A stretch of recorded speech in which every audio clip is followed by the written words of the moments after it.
You're listening to the Buy Land, Live Well podcast. Welcome in. I'm Derek Ham. Enjoy the show. We have a lot of fun with this podcast, and we always have great guests. But I tell you, we had an opportunity to be at the Houston Safari Club convention, and we're able to set up a booth there and set up a podcast there, and we had some amazing guests, and we're going to share those with you. We normally, have guests that we talk about everything outdoor related, real estate related, ranch. We obviously at Ruple Ranch and Land, we sell ranch real estate. So that's our primary focus, but not our only focus. The outdoors in general, hunting, conservation, everything that surrounds it. But I tell you, these are some great interviews to listen to. And I hope you enjoy listening and watching them as much as I enjoyed being a part of them. Thanks very much. Hi, welcome to the Buy Land, Live Well podcast. This is Derek Ham, and we're recording today from the Houston Safari Club Convention. We're going to have some guests on today. We're going to have some amazing guests on today. But first, I wanted to bring sort of the, the moniker, the name of the Ruple podcast, Garrett Ruple. Garrett and I met probably, 7 years ago? 6 years ago? Been something like that? Something like that, yeah. And I was with another brokerage, another ranch brokerage, and we sat down at a restaurant, met, and he told me then, he said, we're gonna work together one day, and that came to fruition. I want to talk a little bit before we get into the convention and why we're here and what that's all about. A little bit about Ruple Ranch and Land. Two things that I would say about it, and I'll let you expand on that. Is I think we're two things. I think we're a boutique ranch and land brokerage with incredible personal service, with the backing of Compass, the largest residential brokerage in the country. Right. I mean, yeah. Yeah, I agree with that. I think one thing that separates us from a lot of ranch brokerages is that most of us come from other industries. Like you come from you run your own business, a construction background. I came from an oil and gas background, worked for a Fortune 500 company.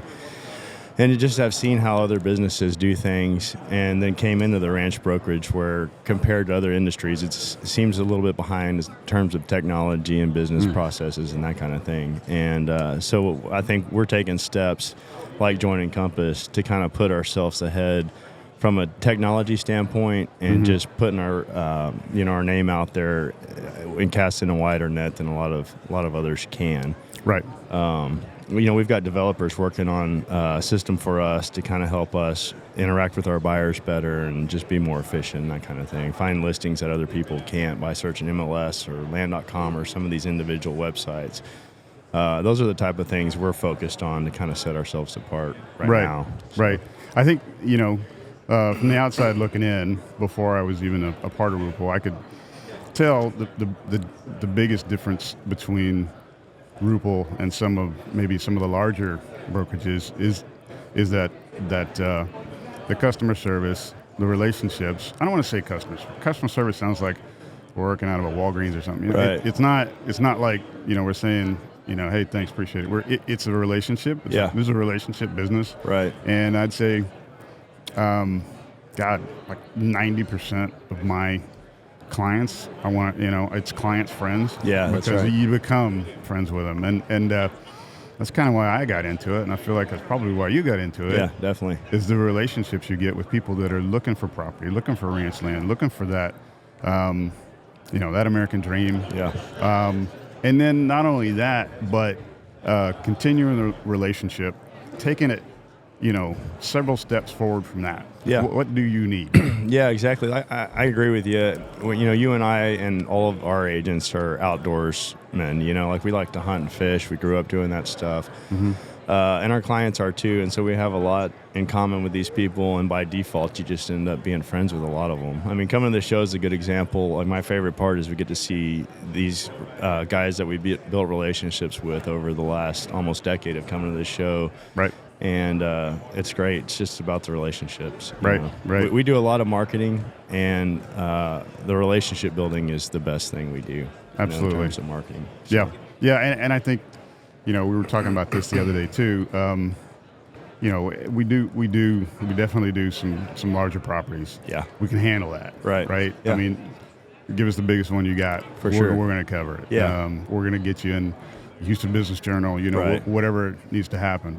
And, but that's not our complete focus. Right. I mean, we'll help somebody that's looking for a few acres, of course. Yeah. To me, that's some of the smaller ones. They may be even tougher, but they're the most satisfying because you got people that, man, they're first time they've owned just a few acres, and it is to them it's just the most amazing thing in the world. Right. You mentioned customer service. We brought Jason Ruple, my cousin, into the business. Just because we needed help and kind of more hands on deck, but also because Jason comes from a customer service background. Like, he worked for a landscaping company, took it from 4 employees to 110, and his focus was just customer service. Right. And so that was why we brought him in, and he's made a huge impact, and that's kind of his focus in our business now, which has been huge for us, I think. Yep. Yeah, I think the first day I met him, I thought, you know what? Bad move. Yeah. Me too. Bad move, man. I don't know what you're thinking. It's a shame he's not here to hear you say that. I wish he was. I will hug it out later. Yeah. But you know what I mean? You meet the guy and you're like, wow, man, this guy, I mean, he just exudes 2 things, confidence and professionalism. Right. Well, I guess more than 2 things, but he's just, he's such a down-to-earth person. Yeah. And that's Ruple at its core. Right. Everybody is down to earth, patient, professional. Right. We're there to the end. We want to make it happen. Yeah. And do it the right way. Yeah. And Jason's a good example of what we talked about earlier. Like, Jason came from a different industry, but all of the stuff he learned and did in that industry applies to what he's doing here. But Jason and our dads grew up farming together. Right. And we hunted together, fished together as kids. Like, he knows. Right. Ranching in the outdoors as much as anybody, and so to bring him in was just such a natural fit. Sure.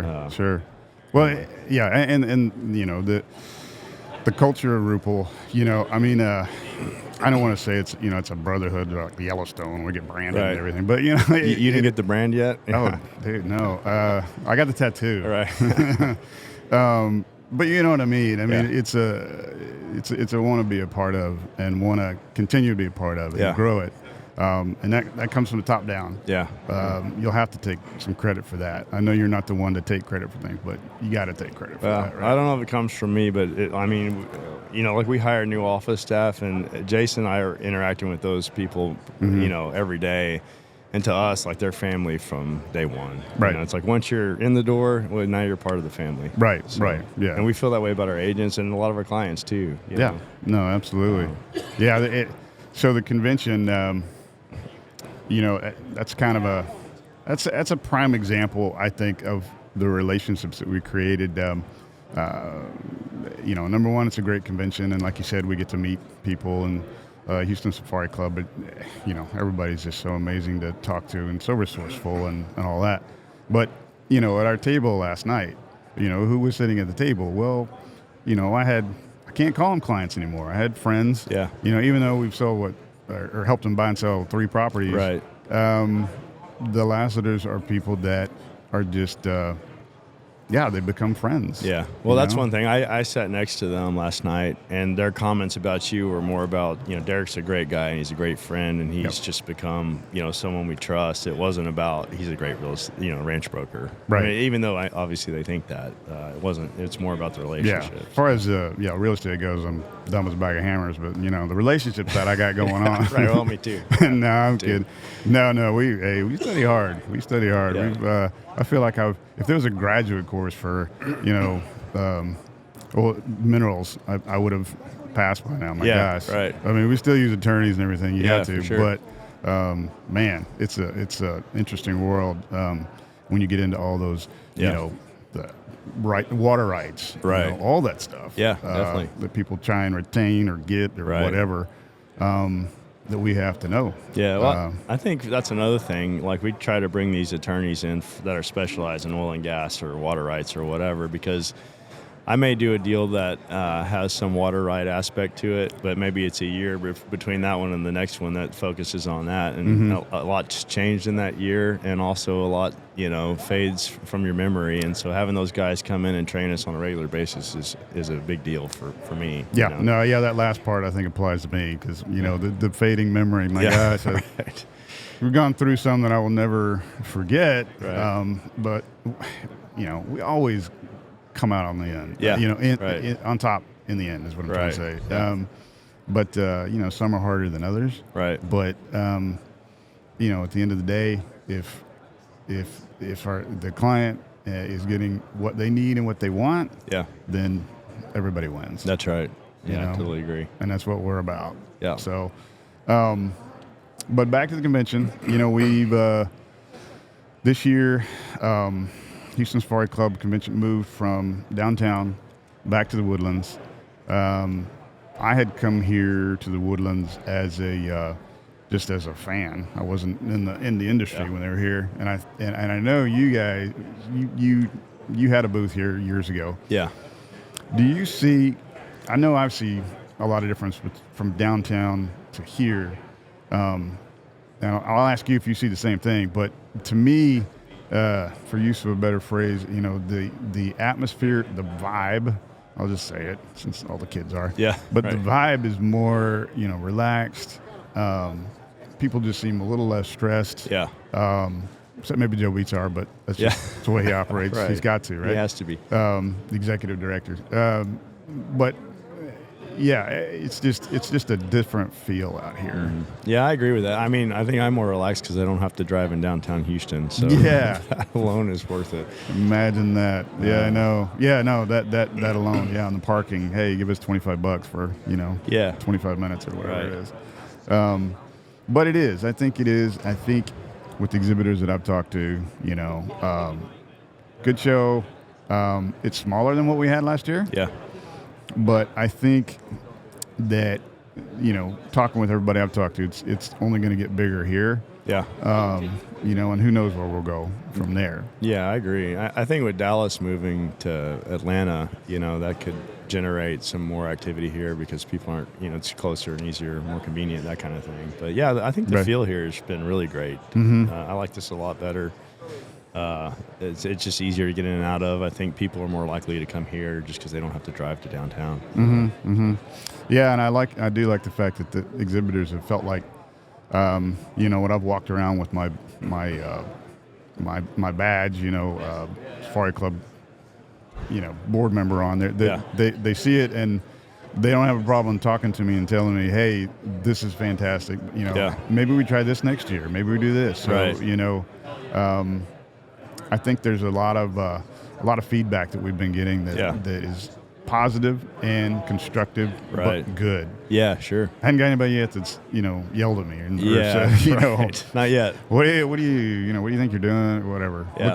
And I think a big reason is because the people that are here right now they're vetted. Yeah. I mean, it's not you're not going to see. I won't mention names, but some guy that is a ambulance chaser, attorney or something. It just makes no sense. Yeah.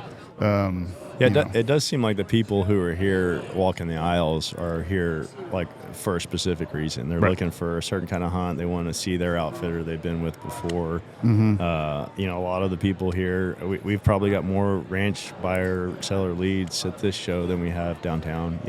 Just seems like a good crowd. I'd agree. Yeah, I think it's a.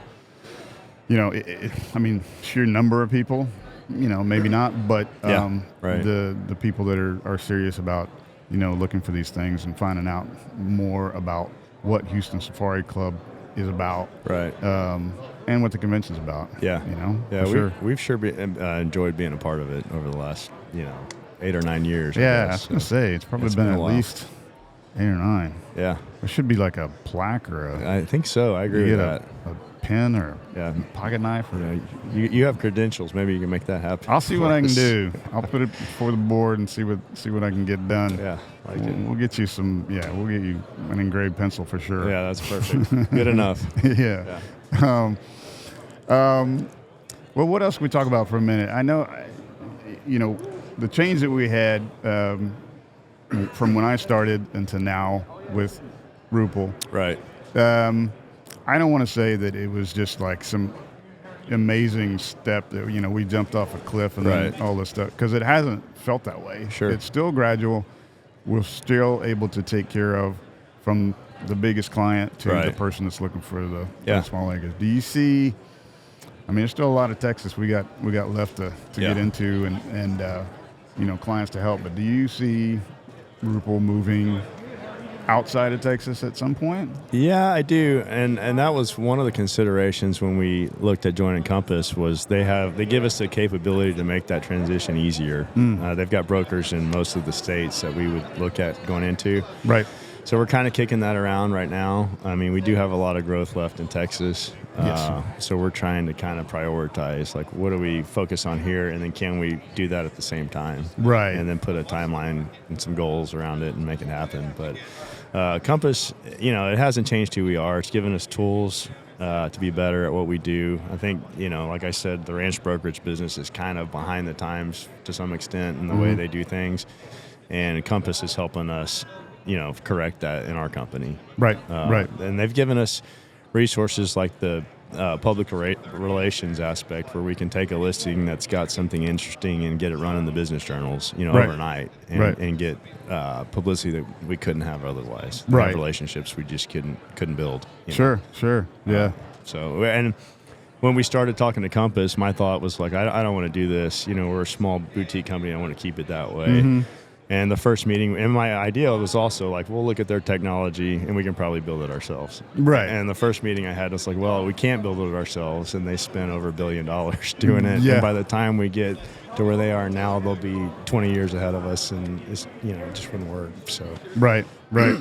I think, there's a lot of brokerages that are kind of behind on the technology side of things, and that's definitely an advantage for us. But again, it's but we have the product and we have the people. It's not like we're pushing something we can't do. Yeah, that's right. I mean, we're not pushing something out there that it looks good on paper. Yeah. But we can't deliver it, because we can definitely deliver. Absolutely. And I think Compass is, they're the number one high-end residential brokerage in the country, but those clients are the same people that we interact with. Right. And so we're a natural fit for Compass as well. And right. So they're looking to us to lead them. They don't know farm and ranch. They're high-end residential technology company, and so they're helping us to build this out the way we'd like to see it built out, which we're excited about. So the idea of it, when you talked to me about it initially, of course my initial thoughts were, oh darn, right. Big organization or whatever. But the fact that that we are still, the same. We're the same boutique. Yeah. We got bigger toys now. Right. That's it. Yeah. So it's kind of a win-win. Yeah, it really has been. We have, our marketing is still for the most part done in-house, and so we have a lot of control over what that looks and feels like, and so that's been a plus. But they have resources that we can tap into on that side too. They've been great. So to ask you another question that has absolutely nothing to do with business, because I'm sure somebody's snoring somewhere watching this. I heard you like bird hunting more than you like deer hunting. Is that true? It's true. Yeah. Really? Yeah, I love quail hunting. It's my favorite, probably outdoor activity. I just, we don't have the quail population we used to in South Texas, so it's harder to find, but man, I love it. Yeah. Really? Yeah, absolutely. I had no idea, but I talked to some guys at the Quail Coalition. So I think we need to talk to them some more. If that's what you're into. Yeah, I would love to get involved with that more. We grew up deer hunting, but it was more out of a necessity. Our dads were peanut farmers, and deer also like peanuts. Yeah. So we did a lot of predator control. And Turns out the deer were the predators. Deer predators. Deer predators. Yeah. But anyway, I do love quail hunting. I did with my dad a lot growing up, and it was something we got to do often, and a lot of great memories doing that. So, well, maybe I should give you that crazy dog we got. Yeah, I've got a crazy dog of my own. I might trade you. Yeah. Yeah, I don't know about that. Yeah. The 1-for-1. I don't know who'd be worse off, but no, God, I love Draco. We have a Deutsch Drahthaar. Yeah. And he's a maniac. But yeah. God love him. That's all he wants to do is do. Yeah. So. I got a Boykin Spaniel because I decided I was going to do more bird hunting. I've got 3 daughters under the age of 9, so there's not a lot of free time. Mm-hmm. But anyway, we buy this dog, and now he's a great bird dog that is surrounded by 3 little girls all day, and, he doesn't get a lot of bird hunting done, but he's got it in him. But he gets ribbons in his hair and his toenails painted. Yeah, and he wrestles a lot. Oh, boy. It's one of those deals. So, neither one of us get to hunt birds as much as we'd like to. So, yeah. No, I just wanted to ask that because I was kind of surprised because we hadn't talked about bird hunting much. Yeah. I started off bird hunting more than deer hunting with my father, and he had. I didn't have any money. Yeah. He had a lease in Eagle Lake. Yeah, right. So a lot of duck hunting, a lot of goose, that kind of thing. So, right. But yeah, that's the point. Texas has got so many things to offer as far as hunting. The different regions of this state are so varied, and I have people that come to me that they're looking for something specific. They think they are. Yeah. And then, I say, well, wait a minute. Well, let's talk about this area a little bit. And they're why? I say, well, because it's da-da-da-da-da. And people, they don't know. Yeah. So, and that's what we bring too is a knowledge of not just certain regions. Yeah. Not the Piney Woods, not just South Texas, not just hill country, but we've got people that can cover the whole state. Yeah, an interesting story about that. I had a guy come in, this was several years ago, had a ranch in McMullen County, and he lived in Tyler, and he said, look, I want to sell this ranch down here, but I need to find a place that I can grow big deer or has native big deer, but there aren't any except McMullen County and South. And I was like, well, let me look into it. So I started doing a Boone and Crockett study and find Shackelford County that has as good or better, quality whitetail, South Texas. And so anyway, that ended up being a place for the guy who bought a ranch. So it worked out well. But we worked the whole state, I had somebody looking east, and they're looking east, and then I said, no, there's some places west, right. Lavaca County, good deals there to be had. It's either super flat or there's tons of oaks. Right. Found a place with tons of oaks, done deal. Yeah, that's right. So, well, good deal. I appreciate your time. Yeah, thanks for having me. Enjoyed it. Yeah, we're going to have a bunch of more, a lot more guests here today. It's going to be a great day. It's going to be a great weekend. Hope everybody has come out or can come out. Anything that we can do for you as far as ranch and land, we're ready for it. I only have one worry about this podcast, and that is I did see I think it was an ad, and it was subtitled, and the subtitle picked up RuPaul instead of Ruple. We should probably clarify that now. Yeah. So we're not different RuPaul Ranch and Land. As much as I'm not, hey, whatever, right? Yeah, RuPaul is a great person. Sure. I'm sure. Sure. But no, it's Ruple. If RUPLE, not RuPaul. That's right. So that's right. I'm glad you clarified that. We'll get that right. Yeah. I wanted to verbally clarify that. So again, thank you. Yeah, thank you. Thank you for what you do. Let's carry on, and we'll bring in the next guest here in a little bit. Thanks for listening. Thanks for watching. Again, it's the Buy Land, Live Well podcast. I'm Derek Cam, and that was Mr. Houston Garrett Ruple. Thank you. Thank you. Hi, this is Derek Cam. Welcome to the Buy Land, Live Well Ruple Ranch and Land podcast. I'm here at the Houston Safari Club Foundation Convention, and I've got with me today, several people, but probably one of the most important people in this convention is Mr. James Lofton, who took on the responsibility, the hard work, the effort that goes into being the chairman of this convention. James, welcome. Well, thank you, Derek.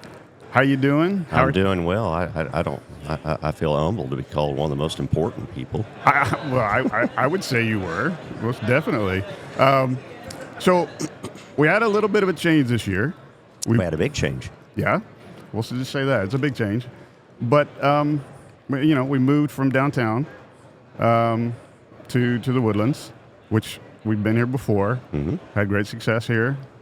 I'll say no one misses the parking from downtown, the traffic. Or the walking around after hours. Right, yeah. This is a much more friendly venue. We'll say that. Yes, right? Absolutely. And the response has really been great. I haven't heard any negative response. Everything has been positive. They love the atmosphere here.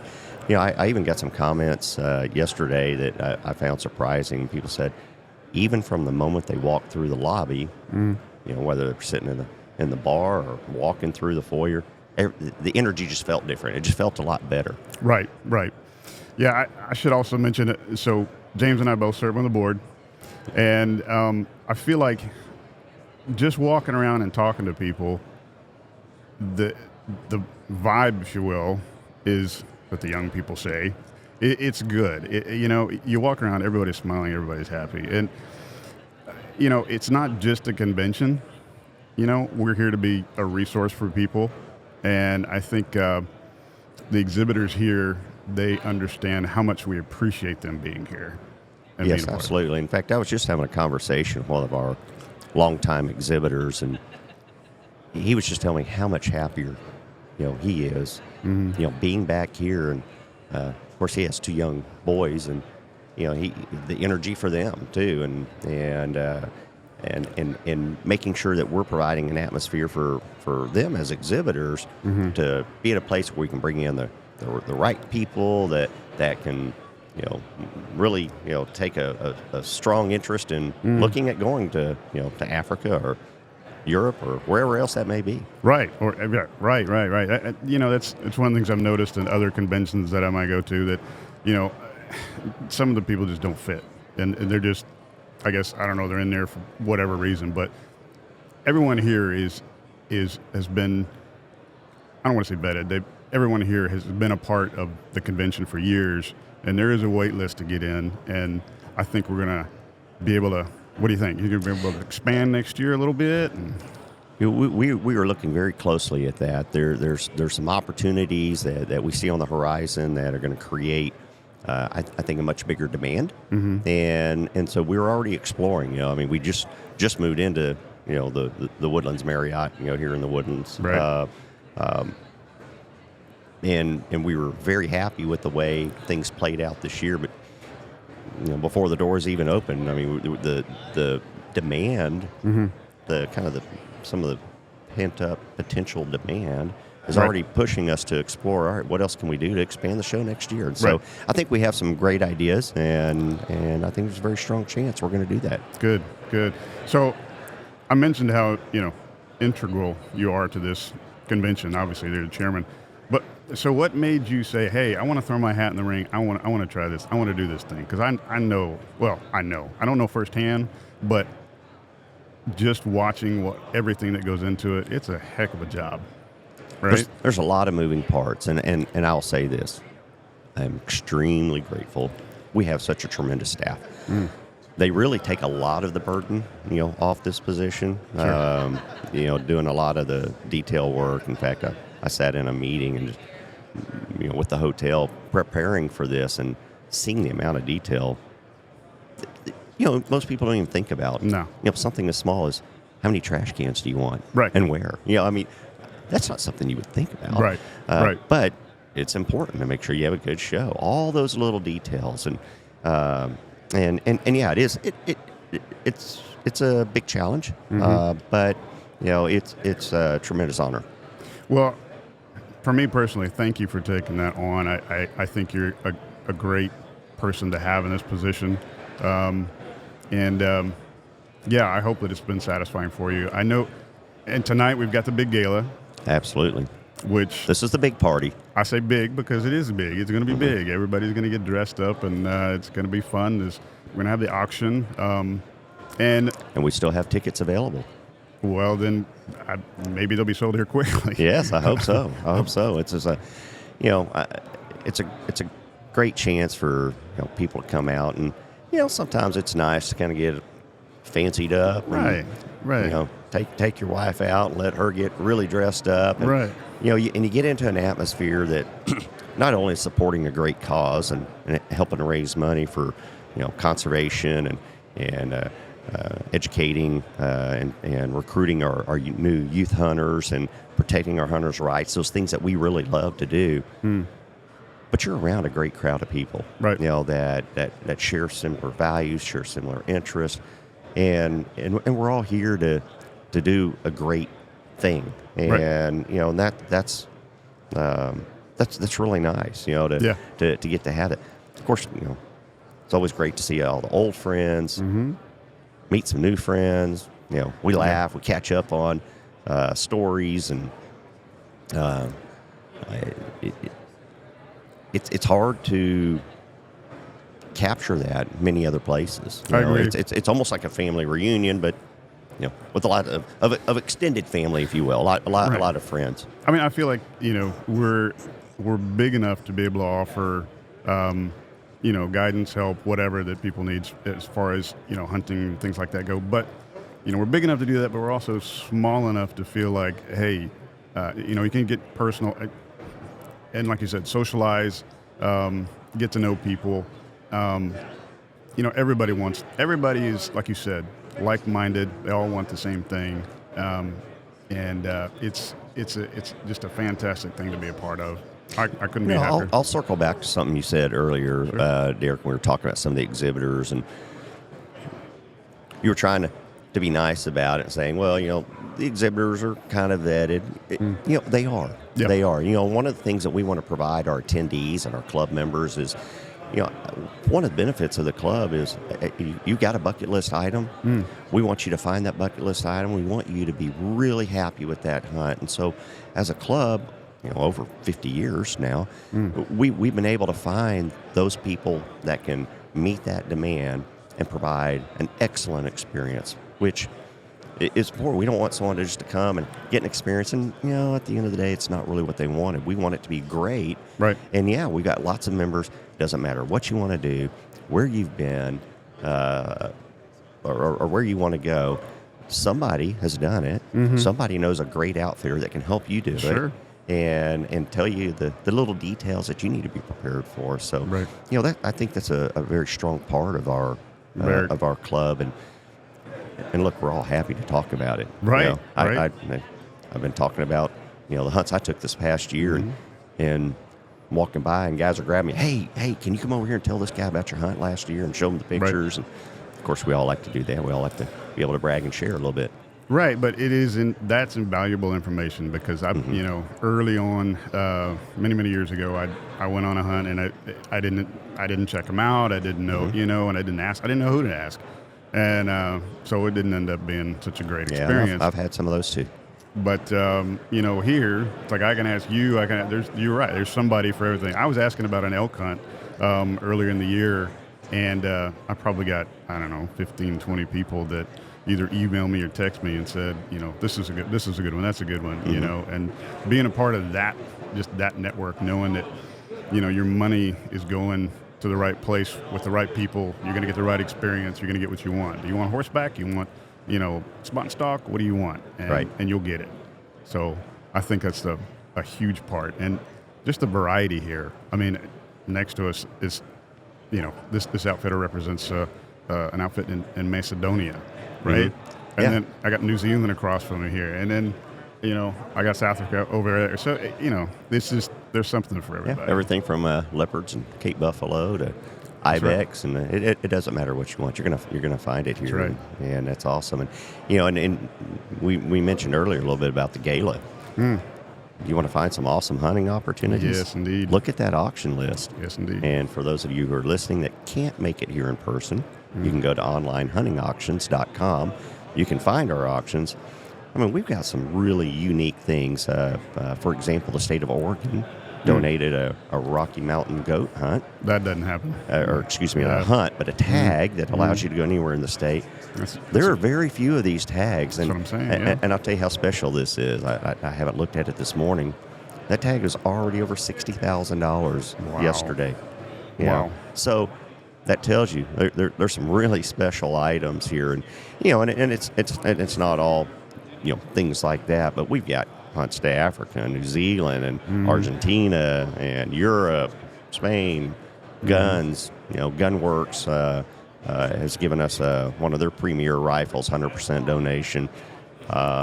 We've got our president's rifle. Man, have you seen it? Oh my gosh, yeah, Monica did a good job.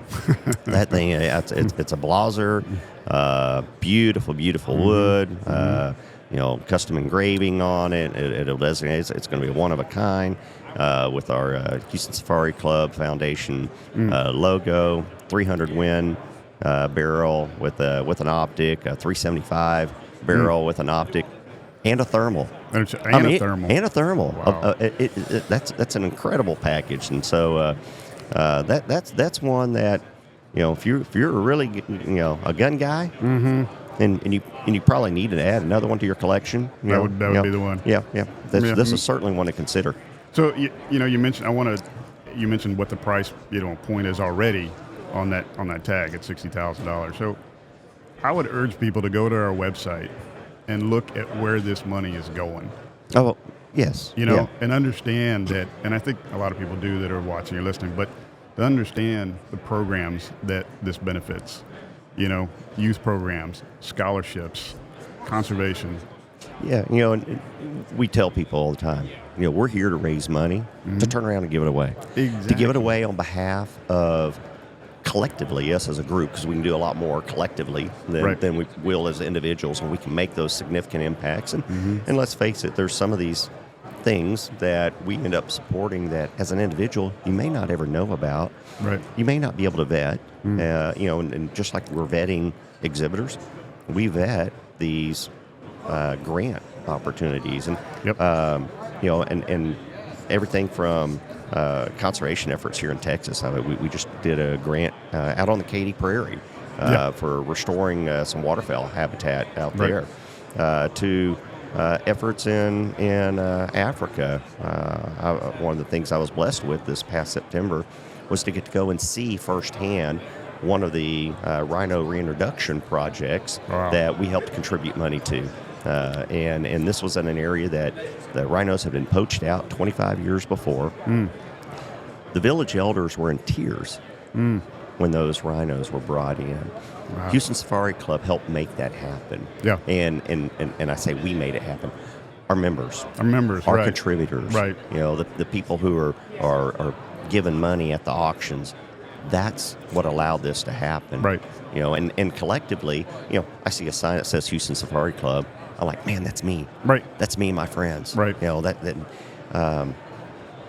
Those are the impacts we make. And that's exactly right. That's the point I really want to make, is the impact that those dollars make to locally and globally.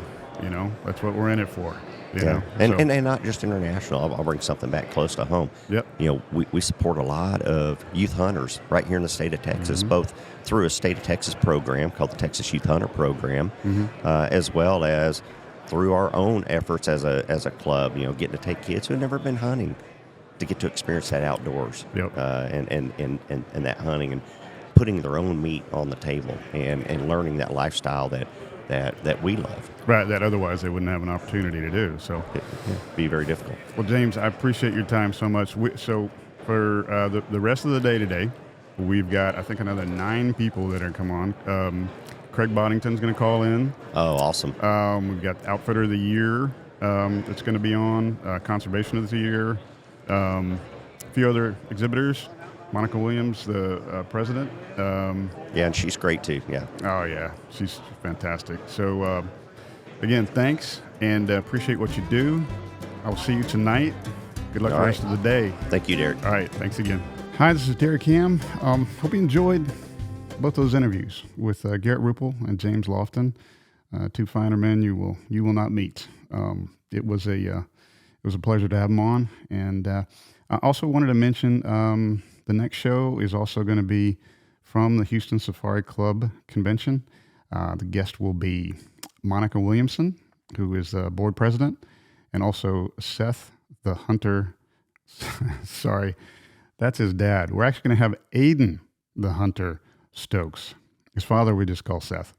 Anyway, going to be another great show, and I hope you guys enjoy it. Please tune in, watch, listen, however you can do it.